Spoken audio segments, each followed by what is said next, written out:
त्यांना ते पायथ्याच्या मुलाला ते पाहिजे होतं ते सगळं, म्हणून ते स्वतः हे सगळं करत होते. त्यांचं असं म्हणणं होतं की घरामध्ये गुप्तधन आहे कुठेतरी.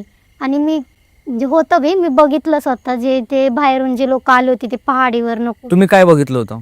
ते जेव्हा ते एक लोक आले होते, काही लोक, तेव्हा त्यांनी नाही का असं ते मंत्र वगैरे जेव्हा बोलले, ते हांडे वगैरे दिसत होते, की पलंग होतं त्यांचं, ते पलंगच्या खाली ते होते ते गुप्तधन.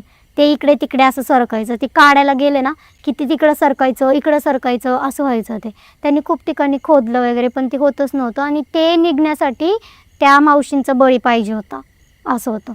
तर ते एकदा त्याच्यानंतर ते येऊन गेले, ते काय निघू शकत नव्हतं, ते गेले निघून.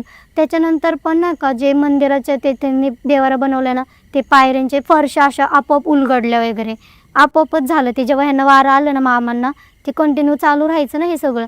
एकदा असंच मग ते असं उलगडलं होतं की घाबरायचे सगळे. नंतर आम्हाला समजायला लागलं की नाही, ते त्यांना ते त्यांच्या आईचा जीव हवा होता त्या धनासाठी, आणि त्यांना जे जे वारं वगैरे येतं त्यांच्या त्यांना ते पायथ्याच्या मुलाला ते पाहिजे होतं ते सगळं, म्हणून ते स्वतः हे सगळं करत होते. हा व्हिडिओ पूर्ण पाहण्यासाठी बायोमध्ये लिंक दिलेली आहे, लिंकवर क्लिक करा आणि मिस्ट्री टॉक्स यूट्यूब चॅनलला जाऊन पूर्ण व्हिडिओ पहा.